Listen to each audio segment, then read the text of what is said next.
오늘이 되게 하라는 제목으로 우리 본문을 중심으로 같이 하나님의 은혜 나누기 원합니다. 자, 오늘 이렇게 73명의 선교 팀원들이 3박 4일의 일정을 가지고 영암 해남 지역의 지역으로 이제 선교 사역을 감당하러 나아가게 됩니다. 자, 우리가 왜 이런 일을 고생스럽게 저 멀리 뭐 해남 땅까지 가서 굳이 그렇게 고생스럽게 시간을 내어서 하는가? 자, 오늘 본문에서 그 답을 찾을 수 있을 것 같습니다. 그래서 그런 의문과 또한 기대감 가지고 우리 본문을 살펴봅시다. 자, 19절 보니까 어떻게 시작합니까? 그날에 이렇게 시작해요. 그리고 23절에 보니까요, 23절도 그날에, 24절도 그날에. 도대체 그날은 또 언제를 말하는 거예요? 이 그날이 언제이길래 자꾸 이렇게 그날 하고 있는 것일까? 이런 궁금증을 가지고 보자는 거죠. 자, 19절 보니까, 자, 19절 같이 읽습니다. 시작. 그날에 애굽 땅 중앙에는 여호와를 위하여 제단이 있겠고 그 변경에는 여호와를 위하여, 자, 어디에 여호와를 위하여 제단이 세워진다고요? 애굽 땅 중앙에. 여러분, 애굽 땅 중앙에. 여러분, 이거 기가 막힌 일이에요. 다른 나라가 아니라 애굽이란 나라의 그 한가운데 여호와를 위한 제단이 세워질 것이다. 여러분, 애굽은요 태양신을 섬기는 나라 아닙니까? 우상 숭배의 나라입니다. 이방신을 섬기는 나라입니다. 자, 그리고 애굽과 이스라엘은요 좋은 관계 속에 있지 않단 말이에요. 이스라엘에게 애굽은 좋은 기억의 나라가 아닙니다. 그죠? 과거에 사건이 있었잖아요. 그죠? 400년이 넘는 시간 동안 거기서 종살이를 했었습니다. 그리고 이 종살이에서 하던 그 이스라엘 히브리 사람들을 끄집어내려고, 가나안 땅으로 하나님이 인도하시는 그 땅으로 끄집어내려고 모세를 통해서 그렇게 했을 때 그 애굽의 왕이 어떻게 합니까? 못 가게 만들잖아요. 못 가게 하려고 하잖아요. 그래서 BC 1500년 경까지만 해도요 이스라엘은 애굽에서 종살이하던, 그죠? 애굽의 그 압제 속에 놓여 있던 그런 민족이었습니다. 그런데 하나님께서 10가지 재앙으로 그 애굽을 치시고 바로를 치셨을 때 겨우 이제 이스라엘 사람들을 보냈던 거예요. 자, 그렇게 그런 역사가 있었기 때문인지 하나님께서는요 신명기 17장에 보면요 이스라엘에 장차 언젠가 세워질 이스라엘의 지도자 왕이 세워진다면 그 왕은 이런 명령을 지켜야 된다 하면서 이렇게 당부하시거든요. 자, 17장 신명기 17장 16절에 그는 병마를 많이 두지 말 것이요 병마를 얻으려고 그 백성을 애굽으로 돌아가게 하지 말 것이니 이는 여호와께서 너희에게 이르시기를 너희가 이후에는 그 길로 다시 돌아가지 말 것이라 하셨음이며. 자, 이스라엘 백성은요 애굽으로 돌아가서 안 된대요. 병마를 얻으려고 말을 얻으려고 애굽으로 가지도 말래요. 하나님은 이스라엘 사람에게 지금 명령한대요. 너희는 다시 왔던 길로 그 애굽으로 다시 돌아가지 말 것이다. 그 애굽과의 그 생활은요 단절이에요. 그죠? 이제 거기를 떠나라는 거예요. 그리고 그들과 좋은 관계를 맺고 뭐 우호 협력, 뭐 교류 이런 것도 할 필요가 없다라는 거예요. 다시 그리로 돌아가지 말고 왕은 그 백성을 애굽으로 보내지도 말라. 무역하기 위해서 보내지도 말라. 그렇게 말씀하고 있는 겁니다. 자, 그들은 이스라엘 민족을 압제했던 나라이고 이방신을 섬기는 나라입니다. 그래서 이스라엘과 그죠? 이스라엘 사람들이 경계를 넘어서 애굽으로 가서는 안 되는 것이었습니다. 자, 그런데 그날의 애굽 땅 중앙에 여호와를 위한 제단이 세워질 것이다. 여러분, 그러면 애굽 땅은, 이 애굽 나라는 어떤 나라가 된다라는 거예요? 애굽 땅 중앙에다가 여호와를 위한 하나님을 예배하는 제단이 세워진다라는 것은 애굽이라는 나라가 이제 태양신을 섬기는 나라가 아니라 여호와 하나님을 섬기는 나라가 될 것이다라는 그런 상징적인 어떤 그런 말 아닙니까? 그죠? 충격이죠. 애굽이 여호와를 섬기는 나라가 된다니. 자, 그러면서 한번 봅시다. 20절. 이것이 애굽 땅에서 만군의 여호와를 위하여 징조와 증거가 되리니 이는 그들이 그 압박하는 자들로 말미암아 여호와께 부르짖겠고 여호와께서는 그들에게 한 구원자이자 보호자를 보내사 그들을 건지실 것임이라. 여호와께서 자기를 애굽에 알게 하시리니 그날에 애굽이 여호와를 알고 재물과 예물을 그에게 드리고 경배할 것이요 여호와께 서원하고 그대로 행하리라. 여호와께서 애굽을 치실지라도 치시고는 고치실 것이므로 그들이 여호와께로 돌아올 것이라. 여호와께서 그들의 간구함을 들으시고 그들을 고쳐주시리라. 여러분, 이게요 이 애굽이라는 말에다가 이스라엘이라는 말을, 유다라는 말을 넣어도 전혀 이상하지가 않는 애굽 땅을, 애굽이라는 나라를 마치 하나님의 백성, 하나님의 나라로 보고 있듯이 그렇게 말을 기술하고 있어요. 그리고 이 20절에서 22절까지 제가 읽은 이 그 세 구절의 말씀을 보니까 여러분 성경에 있는 수많은 어떤 역사 스토리 가운데서 어떤 성경이 생각이 납니까? 여러분 사사기 생각나지 않으세요? 사사기?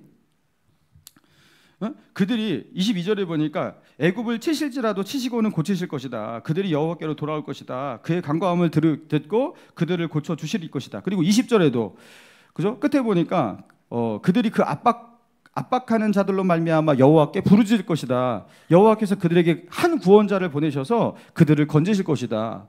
자, 이스라엘 그 사사 시대에 있었던 일들이잖아요. 그들이 타락하고 그죠? 우상 숭배하고 타락하고 그러면서 외세의 그 압제 가운데 놓이게 되고 그래서 그들이 여호와께 부르짖으면 하나님께서 사사라는 구원자를 보내셨잖아요. 그래서 그들을 구원하시고 고치시고 이 사사기에 있었던 이스라엘 하나님의 백성들에게 일어났던 일들이 애굽 땅에도 일어날 것이다. 여러분 무슨 말이에요? 이 애굽이라는 나라가 마치 이스라엘 나라와 같이 그렇게 될 것이다. 언제요? 그날에요. 그날에. 자, 그리고 23절입니다.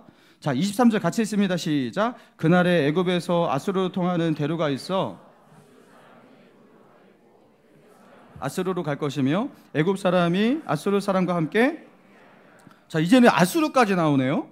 애굽과 아수르가 등장하는데요. 이사야서 이 이사야 선지자가 지금 활동하고 있는, 그래서 이사야서가 기록된 이 시점은요, BC 8세기 말, 자 그리고 BC 7세기 초까지입니다. 자, 이때는요 아수르가 파죽 지세로 북방에서 세력을 확장하면서 그 제국을 형성하던 그런 시기였습니다. 그리고 그들이 그 위세가요 결국에 북이스라엘을 멸망시키잖아요. 그래서 이사야 선지자는 자신의 눈으로 북이스라엘이 아수르에 의해서 멸망당하는 것을 목격했던 사람입니다. 자, 그리고 예루살렘 성이 굉장히 천혜의 요새잖아요. 그러니까 예루살렘 성을 공격하기가 힘드니까 아수르 사람이 그 유다의 모든 땅을 다 점령을 하고 예루살렘만 패싱해 버렸어요. 그리고서 아수르까지 내려가서 아수르가 이집트를 삼켜버렸습니다. 그 이집트까지 다 점령해 버렸단 말이에요. 이런 그런 파죽지세의 그 아수르입니다. 자, 그러니까 그 당시에 이 북방의 초강대국은요 아수르, 그리고 남방의 초강대국이 이집트, 애굽이죠. 그리고 그 사이에 끼인 그 고래 싸움에 뭐 새우등 터지는 듯 이렇게 끼인 나라가 그 이스라엘 나라였던 거예요. 그리고 이 북방과 남방의 이 초강대국을 가운데 사이에 있으니까요. 그 사이에서 내가 어디에 협력해야지 난 살아갈 수 있을까? 그리고 두 나라가 싸우면요, 두 나라가 싸우는 그 싸움 속에 같이 휘말려 들어가지고 전쟁터가 되고 거기서 뭐 왕도 죽기도 하고 그런 게 바로 이스라엘 나라였단 말이에요. 자, 그런데요 23절에 처음에 뭐라고 나옵니까? 그날에 애굽에서 아수르로 통하는 뭐가 있다고요? 대로가 있대요.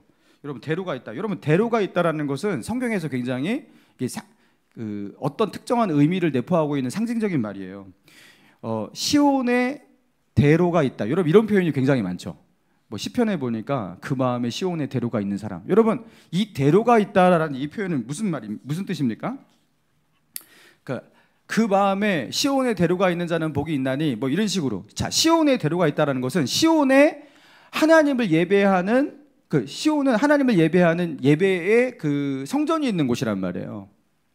그러니까 하나님이 계신 곳, 이렇게 상징되는 곳이 바로 이 시온산 시온인 것입니다. 자, 그런데 시온으로 가는 대로가 있다. 이게 무슨 말이에요?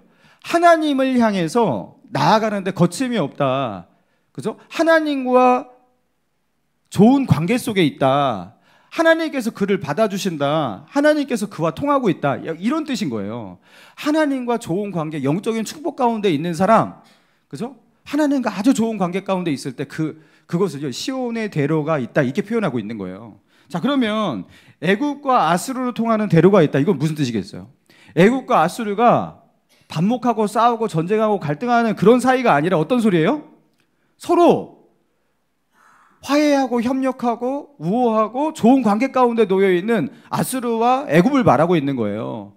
지금 아수르와 애굽이 서로 싸우고 있고 그 싸움 속에 같이 휘말려 들어가고 있는 이스라엘이 고통받고 있고 막 이런 그 전국인데, 아수르와 그 애굽 사이에 대로가 놓여져 있는 거예요.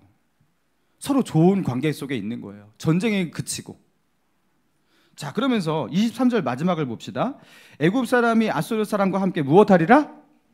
누구를 경배하겠어요? 여호와를 경배하리라. 자, 그들이 아수르와 애굽이 이렇게 좋은 관계를 맺고 서로가 교류하고 협력하고 번성하게 되는 그 이유가 무엇이냐면 아수르도 애굽도 다 누구를 섬기는 거예요? 여호와를 경배하고 하나님을 섬기는 나라가 되었다는 겁니다. 자, 그러면서 24절이 하이라이트, 그 클라이막스죠. 자, 그날에 이스라엘이 애굽 및 아수르와 더불어 셋이 세계 중에 복이 되리니 25절 시작. 이는 만군의 여호와께서 복을 주시며 이르시되 내 백성 애굽이여 이스라엘이여 복이 있을지어다 하실 것임이라. 자, 그날에 이스라엘, 애굽, 아수르 이 셋이 세계 중에 복이 된 나라가 될 것이다. 그리고 만군의 여호와께서 그들을 그 셋을 복 주실 때 어떻게 하시냐면 내 백성 애굽이요. 이게 놀라운 표현이에요. 여러분, 내 백성이라는 표현을 들을 수 있는 나라는 이제까지 이스라엘밖에 없었는데, 그죠? 이제는요 애굽을 향해서 내 백성이라고 하나님께서 부르신다라는 거예요. 그리고 내 손으로 지은 아수르요. 그죠? 내가 너를 낳았다, 내가 너를 만들었다, 내 손으로 지었다. 아수르, 그 애정을 가진 표현이죠. 그리고 나의 기업 이스라엘이요 복이 있을지어다. 하나님께서 복을요 이스라엘에게만 베푸시는 게 아니에요. 그렇죠? 전에는 이스라엘에게 복을 주시면 그 주변 나라는 이스라엘에게 정복을 당하고, 그죠? 이스라엘이 강대국이 되면 다른 나라는 약소국이 되고, 막 이런 어떤, 그리고 다른 나라가, 이방 나라가 힘이 세지면 이스라엘 나라는 그 사이에서 약해지고. 자, 이게 구약 속에서 하나님께서 복을 주실 때 일어나는 일들이었거든요. 복과 저주의 그 일들이었거든요. 근데 이 세 나라가 함께 복을 받는 그런 일들이 일어난다는 거예요. 자, 지금 아수르에 의해서 북이스라엘이 얼마 전인지 아니면 현재 진영인지 모르겠지만 이사야 선지자가 살아있을 때 아수르에 의해서 북이스라엘이 멸망했어요. 그리고 아수르가 모든 나라를 살육하고 집어삼키고 있는 그런 순간입니다. 그 이집트까지 그렇게 정복하고 있단 말이에요. 그런데 이런 시점 속에서 애굽에서 아수르까지 대로가 생기고 같이 하나님을 예배하고 여호와께서 새 나라를 함께 복 주신다. 여러분, 이게 이 시대에 너무나 어울리지가 않는 말이에요. 이 시대 속에서 너무 어울리지 않는 그런 분위기와 이 시대의 분위기와 전혀 상관이 없는 그런 어떤 예언이라는 겁니다. 그렇다면 이 시대는 아닐지라도 훗날에 이 예언이 성취되었는가? 현실 속에서 성취되었는가? 여러분, 애굽이라는 나라가 여호와를 경외하는 나라가 되었습니까? 이집트? 물론 이집트에 에티오피아 이 내시가 가고 거기서도 복음 전하고 이집트에 한때 복음이 전해지고 그런 때도 있긴 있었어요. 자, 그러나 그 땅이, 이 애굽 나라가 중앙에 여호와를 위한 제단을 섬기고 여호와를 섬기는 그런 나라가 된 적은 없었단 말이에요. 그죠? 지금도 이집트는요 종교가 뭐죠? 예, 거의 대부분이 이슬람 국가입니다. 자, 아수르는요. 아수르는 어떻게 되었죠? 여러분, 아수르는 멸망당해서 없어졌습니다. 하나님이 복을 받아야 되는데 이 나라가 없어졌어요. 그러니까 아수르는 세계 역사 속에서 한때 제국을 형성했던 이 나라가 없어져 버렸습니다. 조금 더 정확하게 미세하게 말한다면 바벨론의 침공 속에서 어마어마하게 사륙을 당하고, 그리고 바벨론이 제국이 되면서 아수르는 쇠락하고 멸망하면서 바벨론에 흡수가 되어서 지금의 이라크가 이제 어떤 이 아수르와 바벨론의 후손 이렇게 볼 수가 있는 거예요. 그리고 그 나라도 지금 누구를 섬기고 있어요? 하나님 여호와를 섬기고 있지 않잖아요. 우리가 섬기는 그 하나님을 섬기고 있는 게 아니라 그들도 이슬람 나라가 되어 있습니다. 자, 그리고 이 중동 땅에 아수르에서 애굽까지 막 대로가 만들어지고 같이 복을 받고, 여러분 지금 전 세계 중에서 가장 전쟁이 많이 일어나고 다툼과 반목과 갈등이 가장 심한 곳이 어디예요? 중동이잖아요. 지금도 전쟁하고 있잖아요. 지금도. 그죠? 이 말씀이 성취되고 있는 것 같지가 않아요. 그죠? 이게 굉장히 허무맹랑한 말씀같이 보인단 말이에요. 지금도 맨날 전쟁하면 전쟁의 그 한 반 이상이 그 중동에서 일어나는 전쟁이란 말이에요. 자, 그렇다면 이 본문은 뭘 말하는 것일까? 사랑하는 성도 여러분, 이 본문을 통해서 하나님은 우리에게 무엇을 말씀하고 계시는 것입니까? 여러분, 이 본문에서 말하고 있는 애굽과 이스라엘과 아수르에 대한 예언은요, 성취되고 있지 않는 것으로 보이지만 이것은 성취된 예언이고, 그리고 앞으로도 성취될 예언입니다. 여러분, 애굽이란 나라는 남방에서 가장 강한 세속의 나라를 말하고 있는 것이고요, 아수르는 북방에서 가장 강한 세속의 나라를 상징하고 있는 거예요. 그리고 그 세속의 나라에 위아래로 둘러싸여서 고통받고 있는 이스라엘 나라를 말하고 있는 거예요. 자, 그리고 하나님은요, 그 세속 나라가 아무리 강하고 힘이 세일지라도 그 나라들을 의지하지 말라고 했단 말이에요. 아수르를 의지하면 안 되고 애굽을 의지해서 애굽으로 돌아가서는 안 돼요. 그들에게 말과 병거를 빌려서도 안 돼요. 그러면서 그들이 믿음으로 살기 위해서 그 나라로 넘어가거나 그들과 교류하는 그런 일을 하면 안 돼요. 그들은 그 나라와 구분된 나라가 되어야 했고, 그 나라 사이에 어떤 하나님의 백성으로서의 선명한 경계가 있었던 거예요. 자, 그러면서 그들 나라로 가지 말라, 가까이 하지 말라, 이 경계를 분명히 하셨던 하나님입니다. 자, 그런데 지금은 그 경계를 하나님께서 깨고 계시는 거예요.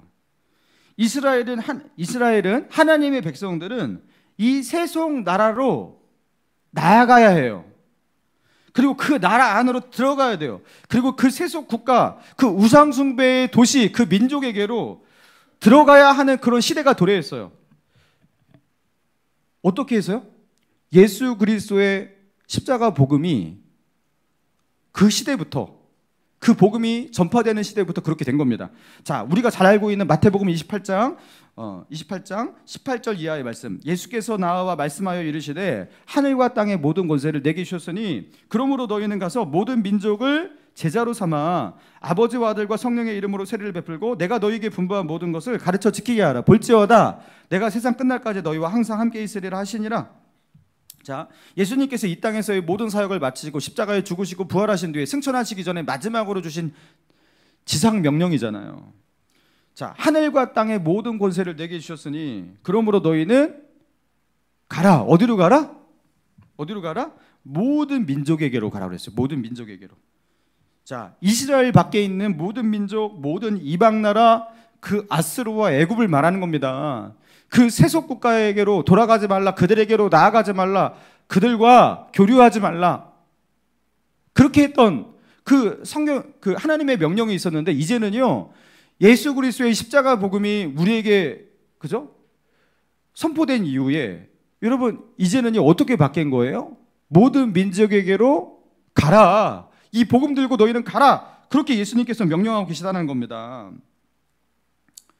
그 애굽을 포함하고 아수르를 포함하는 그 이방 나라에게로, 세속 국가에게로, 하나님을 믿지 않고 우상 숭배하는 모든 민족에게로 너희는 가라. 가서 그들에게 뭘 전파하라는 거예요?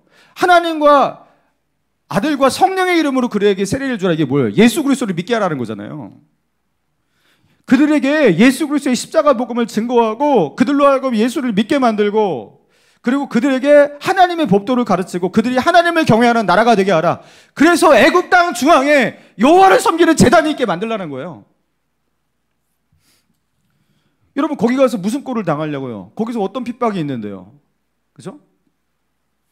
그러니까 예수님께서 말씀하시는 거예요. 볼지어다 내가 세상 끝날까지 너희와 항상 함께 있으리라. 그리고 그죠? 18절에서도 하늘과 땅의 모든 권세를 내게 주셨으니 그러므로 너희는 가라. 나 믿고 가라. 만왕의 왕이신 예수 그리스도를 믿고 너희는 그 세속 국가에게로, 이방 나라에게로, 아수르로, 바벨론으로, 그 이집트로 들어가라. 주님 말씀하시는 겁니다. 그리고 그런 일을 감당하는 자, 이 명령에 순종하는 자에게 주님은요, 약속하신 거예요. 세상 끝날까지 내가 너희와 항상 함께 있으리라. 내가 너희를 절대로 혼자 두지 않겠다라는 거예요. 예수님의 강력한 임재, 그리고 그들을 향한 하나님의 특별한 보호와 지키심과 은혜가 있을 것이라. 여러분, 그렇게 약속하신 거예요. 여러분, 그러니까 이사야서 19장에서 말한 그날, 여러분, 애굽 땅 한가운데 여호와를 섬기는 제단이 세워지는 그날, 애굽 사람과 아스르 사람이 더불어서 이스라엘과 함께 하나님을 경배하는 그날, 그리고 하나님께서 내 백성 애굽이여 내 손으로 지은 앗수르여 나의 기업 이스라엘이여 하면서 하나님의 축복이 온 세상 가운데 넘치는 그날, 평화의 그날. 여러분, 그날은 언제가 되는 거예요? 예수 그리스도의 십자가 복음이 예루살렘을 넘어 모든 민족, 모든 나라, 열방을 향해, 이방의 나라를 향해, 예수님을 모르는 그들을 향해서 그저 그 경계를 부시고 경계를 넘어서서 나아가는 그날, 여러분, 그날 이런 하나님의 축복이 우리에게 도래한다는 겁니다. 여러분, 이거는 역사 속에서도 증명되는 일이에요. 여러분, 복음이 들어간 나라는, 기독교 복음이 들어간 나라는 보통 많은 경우 정치적 민주주의가 정치 체제로 자리 잡았다는 거 여러분 아시죠? 유럽에 있는 대부분의 국가들 민주주의 국가들이잖아요, 그죠? 자, 그리고 기독교 복음이 전해진 나라와 민주주의화된 나라의 그 경계가 거의 똑같아요. 그리고 제가 그 세계 전쟁사라는 그 책을 읽어봤거든요. 근데 그 전쟁사에서 그 저자가 그런 말을 하더라고요. 신기하게도 세계에 있는 모든 전쟁 역사를 살펴보니까, 자, 근대에 들어서 이제 민주주의라는 것이 이제 근대에 싹튼 거잖아요. 이제 민주주의 그 정치 체제를 가지고 있는 민주주의 국가는 절대로 민주주의 국가와 전쟁하는 일이 없대요. 그런 예가 거의 없대요. 그러니까 민주주의 국가가 전쟁하는 일은 독재 국가, 어떤 사람들이 그죠? 자기가 이제 그 나라를 막 이렇게 그 집어삼키고 독재하는 그런 나라와 전쟁한다든지, 아니면 사회주의라든가 공산주의 국가와 전쟁한 예는 있어요. 그렇지만 민주주의 국가와 싸우고 전쟁하는 일은 거의 일어나지 않는다고 합니다. 그러니까 기독교 복음이 들어간 국가와 그죠? 이렇게 근대에 들어서 전쟁하고 싸우는 일이 거의 일어나지 않는다라는 겁니다. 그러니까 애국과 아수르가 만약에 복음으로 통일이 된다면, 그죠? 복음이 들어간 나라가 된다면 그 가운데 대로가 만들어지는 거예요. 그 속에 화해와 협력이 만들어지는 거예요. 그리고 그 속에서 그죠? 평화가 있게 되는 거예요. 그리고 그 속에서 하나님이 주시는 번영이 있게 되는 거고.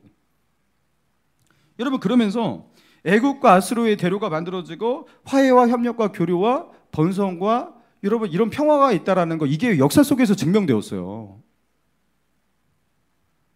여러분, 그리고 이것은 우리의 개인적인 관계 속에서도 마찬가지입니다. 내가 예수를 믿게 되고 너도 예수를 믿게 되고, 그리고 우리가 같이 하나님을 섬기게 될 때, 여러분 그때 하나님은요 세상을 저주하시고 또 세상에 그 하나님께서 그런 어떤 고난을 주시는 하나님의 그 가장 중요한 방법이 무엇입니까? 관계 속에서의 갈등이에요. 여러분, 우리 안에 서로 간에 찌르고 이런 어떤 그죠? 핥히고 이런 갈등 속에서 우리에게 그 고난과 고통을 주시는 게 그 하나님이 내리시는 저주의 주된 방법이란 말이에요.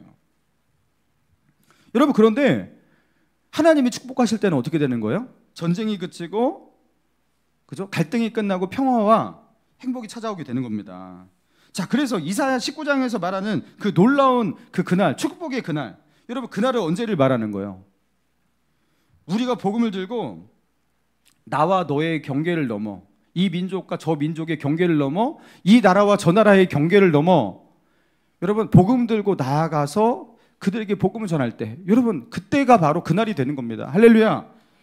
복음을 이곳에서, 나에게서, 여기에서 끝내지 않고요, 저 멀리 나와 상관없는 저 사람에게, 저 나라에게, 저 지역에게, 그죠? 나와 전혀 상관없는 그곳으로 복음을 가지고서 경계를 넘어 나아갈 때, 그래서 경계를 넘어 애굽으로 나아가고 아수르로 나아갈 때, 여러분 그때 하나님이 축복하시는 그날이 우리에게 펼쳐지는 거예요. 여러분, 그래서 내 인생에는 하나님이 축복하시는 그날이 언제나 올까? 여러분, 그날이 언제나 올까? 아마 내 인생 가운데서는 내가 사는 날 동안에는 오지 않을 거야. 여러분, 이렇게 할 게 아니라는 거예요. 여러분, 내 인생의 이사야 19장에서 하나님이 그 축복하시는 그날이 펼쳐지기 원하신다면 우리가 어떻게 해야 됩니까? 예수 그리스도의 십자가 복음 가지고 복음이 없는 곳으로, 복음을 모르는 이웃에게로, 복음을 모르는 그 사람에게로, 그런 관계로 여러분 경계를 넘어서 나아가면 되는 거예요. 내가 복음 가지고 그 영혼들에게 나아가면요, 그 관계 속에서 그날이 이루어지는 거예요. 애국과 아수르의 대로가 만들어지고 하나님이 축복하시는, 여러분 그날이 우리에게 펼쳐지는 겁니다. 사랑하는 성도 여러분, 그래서 우리가 복음을 전하지 않으면요, 하나님의 진짜 축복을 모르게 되는 거예요. 진짜 하나님이 축복하시는 그 행복이 무엇인지, 여러분 그 축복이 무엇인지를 모르고 살게 되시는 거예요. 그 신앙생활이 별로 재미없죠. 밋밋하고. 여러분, 그리고 하나님이 보실 때 가장 큰 범죄 중에 하나가 무엇입니까? 이 복음을 홀로 독식하는 겁니다. 복음을 나만의 것으로 만드는 거예요. 예수 그리스도의 복음이 다른 사람에게 전해질 때 여러분 그 사람은 지옥이 아니라 천국 간다는 거 우리는 알고 있어요. 그렇죠? 그럼에도 불구하고 내가 복음을 전하지 않아요? 내가 알면서도 복음을 전하지 않아요? 때로는 내가 지금 너무나 나는 준비가 안 됐어, 막 이런 핑계를 대면서, 그죠? 때로는 귀찮아서, 창피해서, 그죠? 상황이 여건이 안 돼서 이런저런 핑계를 대지만 사실 이게 다 핑계라는 거 우리가 알고 있어요. 우리가 정말로 하고 싶은 것은 어떤 상황과 환경을 다 딛고서도 우리가 다 하잖아요. 해야만 하는 것은. 여러분, 그래서 복음을 전하지 않는 것은 하나님께서 위에서 바라보실 때 우리가 저지르는 가장 큰 불순종 중에 하나입니다. 여러분, 선교하는 거, 그게 우리에게 얼마나 중요한 사명입니까? 여러분, 그런데 그런 것을 알면서도, 머리로는 알고 들어서 알면서도 선교에 대한 관심이 1도 없어요. 나는 선교사가 아니라고, 선교사 그거 가지고 고생하는 거지. 나는 그것까지 내가 관여할 게 아니라고. 그러면서 선교사로 나가서 거기서 죽을 돈 고생하며 자기 온 가족이 있고 거기서 목숨 걸고 선교하시는 분 지금도 너무나 많은데 그 일을 나와 전혀 상관없는 것으로 여기고 그 일에 협력하고 후원하는 것조차 하지도 않고, 여러분 그렇게 그것을 나와 상관없는 것으로 여기고 그렇게 살아가는 거, 여러분 이게 죄가 안 되리라고 생각하십니까? 저는 여러분 협박하는 게 아니라 이건 분명히 죄가 될 거예요. 이거는 하나님께서 그 모든 민족에게 복음을 전하라, 여러분 이 명령에 반하는 반역죄고 항명죄가 될 겁니다. 전진! 하고서 앞으로 이렇게 상관이 명령을 하는데 그 전쟁터에서 안 나가요. 여러분 그게 얼마나 큰 범죄입니까? 저 영혼들에게 나아가라고 하는데 그 안 나가고 있는 게 여러분 얼마나 큰 죄가 되겠습니까? 여러분, 그래서 전도, 선교에 마음을 두지 않는 것은요 큰 범죄고, 그리고 전도와 선교에 힘쓰지 않는 교회는 여러분 하나님의 기름 부으심이 그치는 겁니다. 여러분, 목감신일교회 협력지가 몇 곳인지 아십니까? 저희 되게 많죠. 제가 어저께 세보니까 21곳이에요. 21곳의 선교사님 또한 협력 어떤 기관, 저희가 10만 원씩 매달 210만 원이 정확하게 매달 기본적으로 정기적으로 나가는 것만 210만 원이 선교제로 나가고 있습니다. 그리고 특별히 또 어려움과 도움을 구하는 그런 분에게 또 하고 있어요. 매년마다 저희가 3곳에서 4곳 정도 선교제를 확장해 왔습니다. 그래서 저희가 이렇게 많아졌어요. 그래서 지금 여러분들이 내는 선교 헌금으로 이게 충당이 되지 않고 있습니다. 감당이 잘 안 돼요. 근데도 목사님은 왜 이렇게 욕심이 많아갖고 저렇게 선교제를 자꾸 늘리고 있는 것인가? 혹시 그렇게 생각하시는 분이 계십니까? 선교는 부담스러울 정도로 하는 게 맞는 겁니다. 힘들지만 힘을 내서 할 정도로 해야 되는 게 여러분 그게 선교 아닙니까? 선교사님은 모든 것을 바쳐서 하고 있는데 우리는 그냥 편하게, 아주 편하게. 여러분 그건 말이 안 되는 거예요. 그죠? 힘써서 하는 게 선교예요. 여러분, 그리고 이것은 하나님께서 우리에게 명령한 가장 중요한 사역일 뿐만 아니라 이 교회가 세워진 이유이고, 그리고 우리가 감당해야 될 가장 중요한 사명이에요. 그러니까 어려워도 힘써서 하려고 하는 거예요. 그러니까 내가 가지 못한다면 그 사람을 누군가를 보내리라. 그래서 나도 선교사라고 불리지 못하지만 선교 사역에 동참하고 후원하는, 파송하는 선교사가 되리라. 여러분 이런 마음으로 우리가 해야 되는 거예요. 동의하시죠? 그렇게 해야 되는 겁니다. 그리고 선교에 힘쓰고 영혼 구원에 힘쓸 때 여기에 진심을 담고 마음을 담고 여기에 초점을 가지고 살아갈 때, 여러분 목감신일 교회에는 하나님께서 약속하신 그날이 이곳에 임할 겁니다. 여러분 선교와 전도에 영혼 구원에 마음을 쓰고 거기에 힘쓸 때 내 인생에도 그날이 찾아오게 될 줄로 믿습니다. 제가 늘 말씀드리자면 선교 가서 이게 단기 선교지만 그 며칠의 시간밖에 되지 않지만 거기서 이렇게 선교하고 거기서 같이 이렇게 고생하고 막 이렇게 할 때 하나님의 놀라운 은혜가 임해요. 제가 지금도 막 예배 드리는데 자꾸 막 울컥울컥해요. 이게 하나님의 은혜가 그냥 목까지 차올라서 은혜가 임해요. 이게 왜 이런 일이 일어나냐면 하나님이 기뻐하시는 일을 하는 사람에게 하나님의 강력한 임재, 그죠? 하나님의 그 친밀하심, 하나님의 말씀이 가까이 다가오는 은혜. 여러분, 이런 은혜가 막 넘칩니다. 그게요, 실시간으로 찾아와요. 실시간으로. 먼 훗날에 찾아오는 게 아니라 하나님의 이 약속의 말씀이 여러분 지금 이 시간 실시간으로 찾아온단 말이에요. 여러분, 그러니까 나중 언젠가 뭐 예수님 만날 때 그날 예수님의 얼굴을 마주 대하며 볼 그날 있잖아요. 예수님이 재림하시는 그날, 우리가 천국 가는 그날. 여러분, 그날도 그날이겠지만, 그죠? 그날도 여기서 말하는 그날이 되겠지만, 여러분, 그날은 우리가 복음 여기서 전하고 지금 이 선교와 전도에 힘쓸 때 오늘 여기서 그날이 돼요. 내 마음 가운데서, 내 인생 가운데 지금 그날이 찾아오게 되는 거예요. 할렐루야. 그날이, 그렇죠? 여러분, 손흥민은 월드 클래스입니까? 월드 클래스가 아닙니까? 월드 클래스입니다. 월드 클래스라고요. 메시는요? 당연히 월드 클래스고요. 여러분, 똑같은 축구 선수고 뭐 프로 축구 선수고 뭐 어떤 리그에 있고 막 그러지만 여러분, 차원이 다른 어떤 실력의 영역, 그죠? 차원이 다른 어떤 수준의 영역, 이런 사람을, 이런 축구 선수를 가지고 월드 클래스다 이렇게 표현하더라고요. 여러분, 복음을 전하는 사람은요, 다른 차원, 다른 수준의 은혜 속에서 살게 됩니다. 하나님이 보실 때 그 사람은 월드 클래스예요. 다른 차원으로 살게 돼요. 다른 차원으로. 다른 수준의 은혜를 가지고 사는 거예요. 여러분, 찬송가 505장 이따가 우리 마지막에 부를 찬양인데요. 온 세상 위하여 나 복음 전하리, 이 찬양 아시죠? 온 세상 위하여. 여러분, 2절 보니까 이런 가사가 있어요. 온 세상 위하여 이 복음 전하리, 저 죄인 회개하고서 주 예수 믿으라. 이 세상 구하려 주 돌아가신 것 나 증거하지 않으면 그 사랑 모르리. 전하고 기도해. 자, 이 찬송 이 가사가 영어 가사에서 이제 한국어로 번역할 때 애매함이 생긴지 몰라도요, 참 저는 이게 눈에 띄었어요. 이 세상 구하려 주 돌아가신 것 내가 증거하지 않으면 그 사랑 모르리. 야, 그 사랑을 내가 증거하지 않으면 그 사랑을, 이게요, 저 사람들이 모른다는 것일까요? 내가 모른다는 것일까요? 저는 이상하게 이게요, 내가 모른다고 읽혀지더라고. 이게 그 사람도 모르겠지만,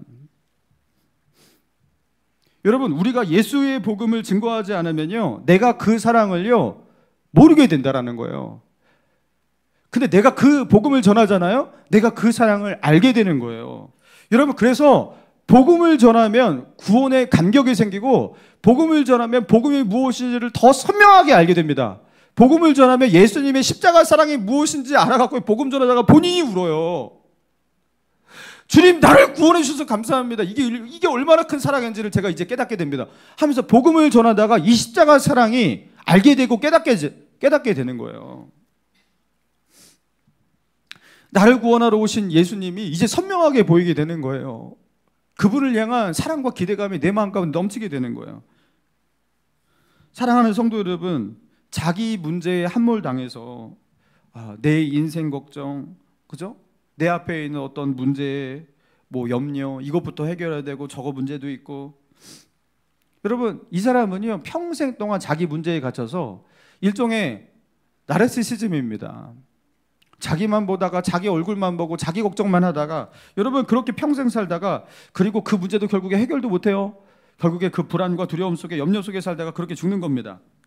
그러나 하나님의 명령에 순종해서 내가 지금 부족하지만, 나는 지금 어렵지만 그럼에도 불구하고 이 명령에 순종하리라, 다른 사람 살리기 위해서 한 영혼 살리겠다고 주님이 주신 이 지상 명령에 진지한 마음으로 헌신하며 나아가잖아요. 그러면서 발을 딛고 헌신하면서 나아갈 때 결국에 그것 때문에 하나님은 어떤 은혜를 주시냐? 나를 살려주시는 겁니다. 네가 다른 사람을 살리려고 내가 너를 살릴게. 네가 나를 위해서 성전을 짓겠느냐? 다윗에게 그렇게 물으시면서 내가 네 집을 지으리라. 하나님은 그런 식으로 역사하시는 거예요. 마태복음 5장 9절에 보니까 화평케 하는 자는 복이 있나니 그들이 하나님의 아들이라 일컬음을 얻을 것이요. 자, 화평케 하는 자는 복이 있나니 그들은 하나님의 아들이라 일컬음을 얻을 것이다. 자, 여기서 화평케 하는 자는 누구와 누구 사이를 화평케 한다는 걸 말하는 거죠. 이 땅에 있는 죄인들과 하나님 사이, 죄로 인해서 불악 가운데 있는 그 사이를 화평케 하는 자를 말하는 거예요. 여러분, 그 죄인들의 그 불화를 화평으로 만들 수 있는, 여러분, 그게 뭐예요? 예수 그리스도의 십자가 복음밖에 없잖아요. 이 구원의 복음을 전하는 사람이 화평케 하는 자인 겁니다. 화평케 하는 자가 그냥 이제 싸우지 않는 자를 말하는 게 아닌 거예요.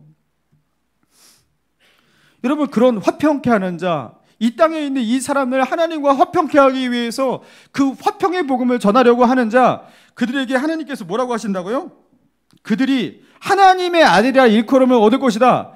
자, 그들은 어떻게 된다고요? 하나님의 아들이라 일컬음을 얻을 것이다. 그들은 분명히 이제는 하나님의 아들로 모든 사람에게 일컬어질 것이다. 이게 뭐냐면요, 그들은 의심의 여지 없이 하나님의 아들이라는 거예요.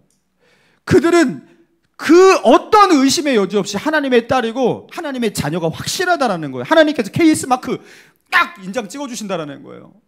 누가요? 화평케 하는 자, 예수 그리스도의 복음 전하는 자는요, 의심의 여지 없이 하나님의 자녀예요. 할렐루야. 여러분, 그래서 내가 하나님의 자녀가 맞나? 나 이렇게 살다가 천국 갈까? 여러분, 이게요, 뭔가 불안하신 분 있으면요, 복음 들고 가시면 됩니다. 화평케 하는 자가 되면 됩니다. 그러면 하나님께서 그때서야 비로소 니는 맞다, 니는 하나님의 자녀 맞다, 네가 지금 화평케 하는 자로 나아가고 있지 않냐, 여러분, 그렇게 말씀하신다라는 거예요. 저번에 우리 생활반 성경 공부할 때 당신은 어느 순간 가장 행복하고 즐겁습니까? 막 이렇게 물어봤어요. 한 12명. 그러니까 그 중에 상당수의 그 성도분들이 너무 경건하신 것 같아요. 자기는 교회에 올 때 가장 행복하대요.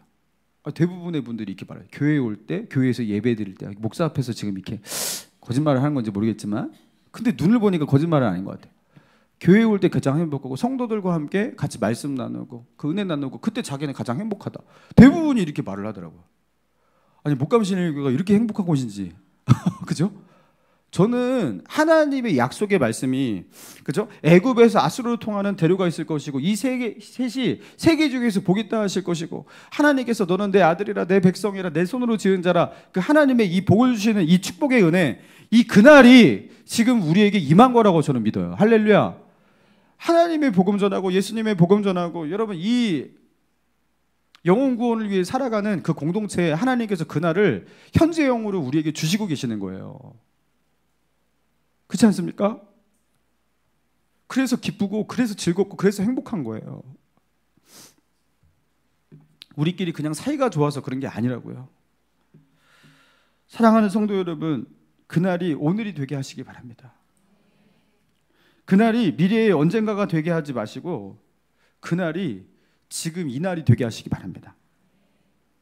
화평케 하는 자가 되어서 지금을, 오늘을 그날로 만들어서 살아갈 수 있는 저와 여러분 되시기를 주님의 이름으로 축원합니다.